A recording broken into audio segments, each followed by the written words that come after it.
Today we're going to talk about different ways to write numbers. Back in 5th grade, if you can remember that far back, you were introduced to different ways to write numbers. The first way is the way that we normally write. It is called standard form, where we use the digits to write our numbers. The second way to write numbers is number name, where you write the words for the numbers. So this would be 524 and 1300ths.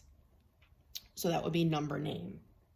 The next way is an expanded form. So again, this number would be written in expanded form, where we take the place value of each digit and we write it out. So that is expanded form. The last form that you should have learned in 5th grade is expanded form with exponents, where you take each of the numbers from expanded form and you write them using exponents.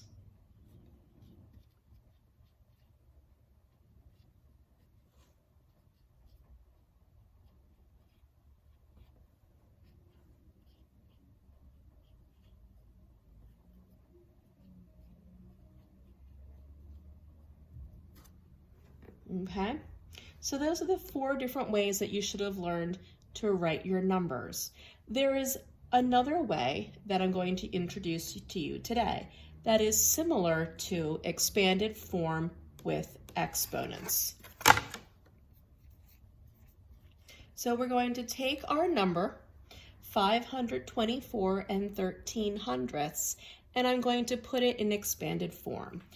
If you remember, well, I'll flip it over.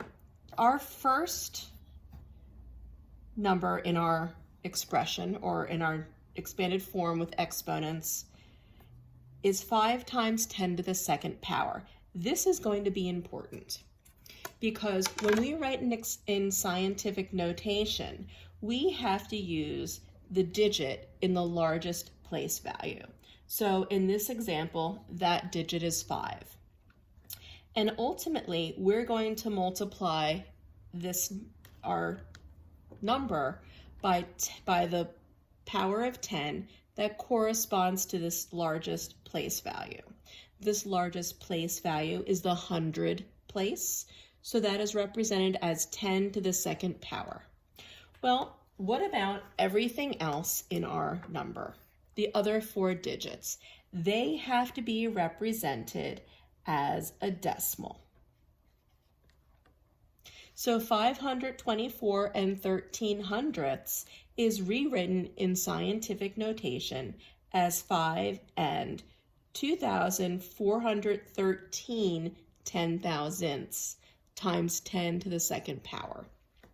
So the key thing about scientific notation is that the digit, the whole number digit, is a digit that is between 1 and 9 inclusive. So it could be a number 1, or it could be a number 9, or anything in between. It cannot be 0. It cannot be greater than 9. Every other part of your original number is put in as a decimal. And that's what it means to write a number in scientific notation. So we're going to try one more number. I'm going to show you how that's written. It's going to be a little bit bigger. So we'll do 3,422 and 7/10. So again, I have to look at the digit in the largest place value. My largest place value is the thousands place, and the thousands place is represented by 10 to the third power. So the rest of my number, or the other portion of my number, is going to be the digits. So 3,422 and 7/10 in scientific notation is 3.4227 times 10 to the third power. And that's scientific notation.